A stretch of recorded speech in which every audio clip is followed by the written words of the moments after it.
नमस्कार, मायमावली हिंदी समाचार में आपका स्वागत है और मैं हूं शेख इस्माइल। बेला मंडल के कापसी गांव में श्री संत सद्गुरु नानाजी महाराज की 129वीं पुण्यतिथि और संत बाजीराव महाराज की 14वीं पुण्यतिथि मनाई जा रही है। सुबह 6 बजे से पालकी यात्रा निकाली गई है। पालकी रैली में भजन कीर्तन के साथ साथ भक्ति गीतों का भी इस्तेमाल किया जा रहा है। भक्तजनों का कहना है कि दोनों संतों की एक जगह पुण्यतिथि मनाना ये हमारे लिए सौभाग्य की बात है। संतों का ज्ञान इस कलयुग में अत्यंत ज़रूरी है। ज़माना धीरे धीरे मॉडल और व्यसनमय होते जा रहा है। ऐसे में हर छोटे छोटे कस्बों में भक्ति की खुशबू बिखर रही है।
गावामध्ये संत सद्गुरू नानाजी महाराज व ब्रह्मनिष्ठ संत सद्गुरू बाजीराव महाराज या दोन्ही महान संतांची पुण्यतिथी एकत्र करून आम्ही समस्त कापसी ग्रामवासी धन्य झालो।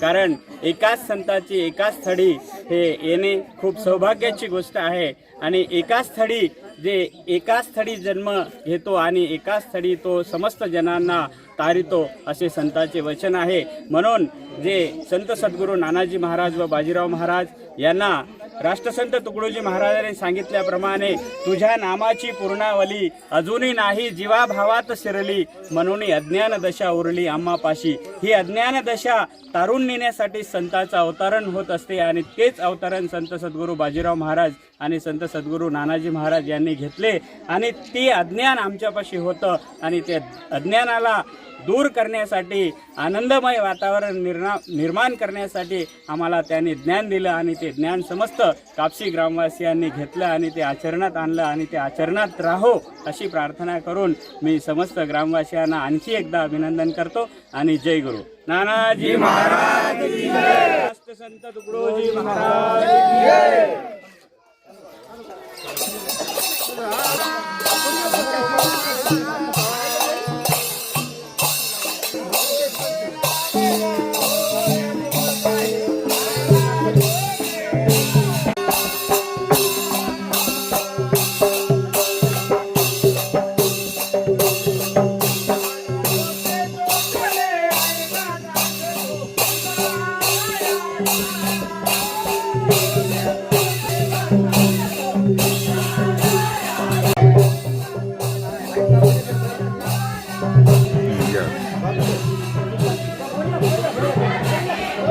Yeah.